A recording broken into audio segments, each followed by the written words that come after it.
Yesterday, convicted killer Ntuthuko Shoba was handed a life sentence behind bars for the 2020 murder of his then-girlfriend Tshegofatso Pule.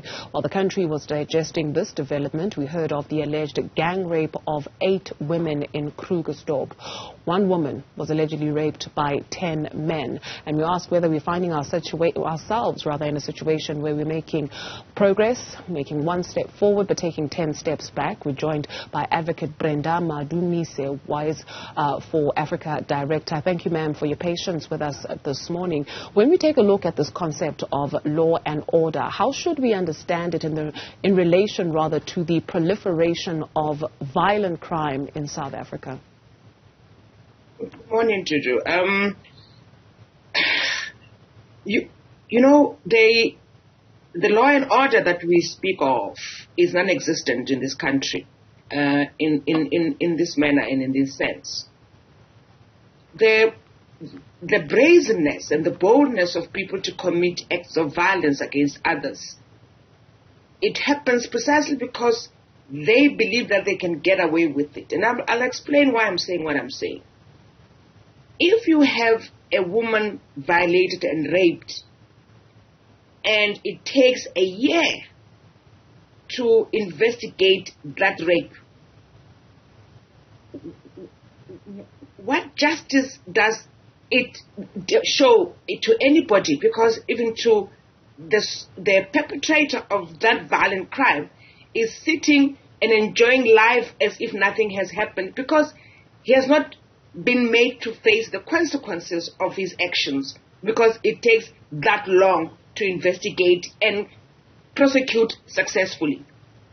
That's the first thing. And what I'm hoping for in this case is that there's going to be thorough investigation, so we don't get excited about 60-something number of people arrested and the crime scene gets contaminated, is not secured, and then we're not going to have the convictions that we are looking for. And the very same individuals, men who perpetrated this violent crime, walk free, because we have not been thorough in the work that we do as a South African Police Service, right? Mm-hmm. And it's important, and I'm going to emphasize that why we have this brazenness and the continued prevalence of violence and violent crimes against women and children is precisely because the level and the standard that is used to investigate is below par.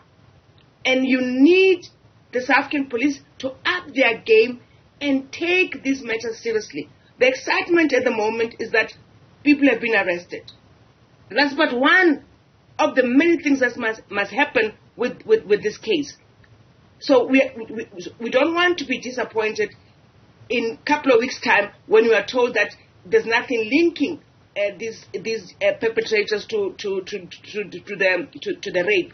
And that's why, for me, at the moment, I'm circumspect, because I need to be certain that this excitement and announcements that are being made, we've got a team of sophisticated detectives working this scene to ensure that justice is seen. To your point of a thorough investigation being necessary in this instance, these 67 people who have been arrested, like you rightfully mentioned, it's not a time to get excited now. What typically happens when suspects are arrested in terms of how the process will then unfold? We know we have a DNA backlog in the country. Will all 67 of them then, go through that process to get their DNA? After that, what then happens? Precisely. So you've got 67 people arrested. We don't know what charges have been brought against them, right? They've been arrested, but we don't know what charges have been brought against them. So, and we don't know who has raped these young 8 women, right? So the DNA must be taken quick, right? And if you do have a backlog, I take it what's going to happen now is that this DNA is going to be prioritized, because you've got 67 individuals sitting in a jail in Krugersdorp who must be processed for whatever crime, whether it's from rape, from robbery, from theft, to everything. I mean, this is very serious, and for me is us our hopes being trampled upon in a week's time when they are released because nothing was found against them. So I want the South African police to do what is necessary and do it with swiftness and with speed. The one 19-year-old, we are told, was allegedly raped by 10 men. This is the one story that is in the spotlight right now. There are many other stories like these that happen every single day in South Africa, and some people choose not to even report these stories. So when it comes to instances like these, I recently visited a police station for a different matter to purely get a stamp, but I noted the gender-based violence desk. It was a desk that was in the corner. It was poorly lit. There was hardly anybody that was sitting there, but you're also next to people who are coming in to report any other crimes or to get their stamps. And so there's no even a sense of privacy. Do you get a sense from the work that you do that we are actually taking the situation seriously, especially on the part of the police? No. I mean, the entire country is not taking this seriously. We are not.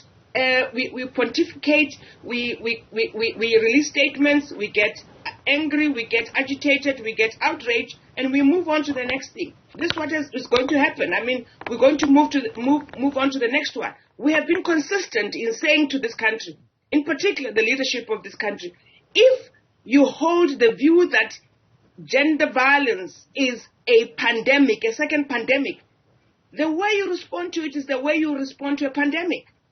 That's not how they've been dealing with it. They've been lackadaisical, laissez-faire about it, and explaining it away, justifying and giving excuses, endless excuses, why things are not happening the way they're supposed to happen.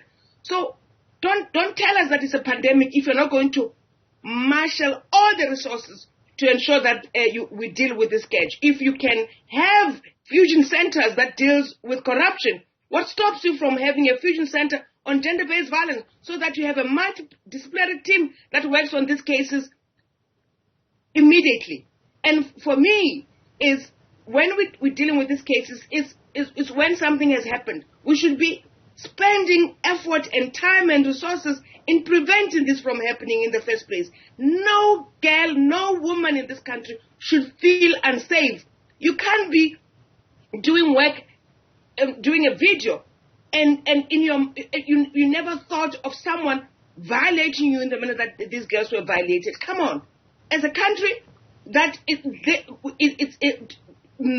man could think it was okay to go and do what they did to these women who, in their minds, they were working, and never in their lives thought that this will happen to them when they are working in the manner that it happened. So I want us to spend time as a country on the prevention of this case and start to deal with why it happens, and once it happens, what are the consequences? Because if we don't have consequences, and you look at Ntuthuko Shoba, for instance, this is a man we are sending to prison for 25 years who might come out on good behavior, who never acknowledged, till today, never acknowledged the role that he played. Never acknowledged. And we think there's justice by him going to prison. I want Ntuthuko to tell South Africa why he thought it was okay for him to plot to silence Tshegofatso in the manner that he did. When someone decides to plan your life and decide to destroy it because they think they can and they can get away with it, and for the longest of time he thought he could get away with it, he's going to 25 years and he has not told South Africa why he did what he did and what is his.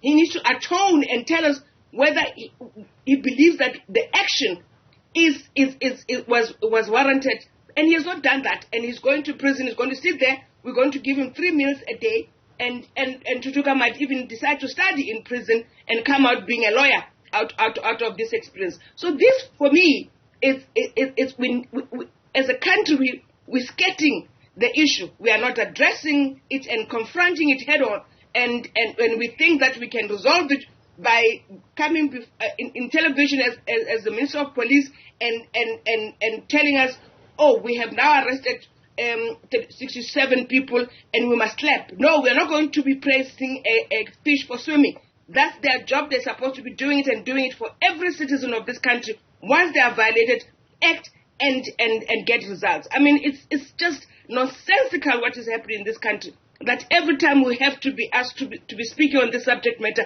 and there is no agency whatsoever. If it's a pandemic, deal with it as a pandemic. It's enough now. Thank you, ma'am. Advocate Brenda Madumise is director at Wise for Africa. Point well made. It is indeed enough.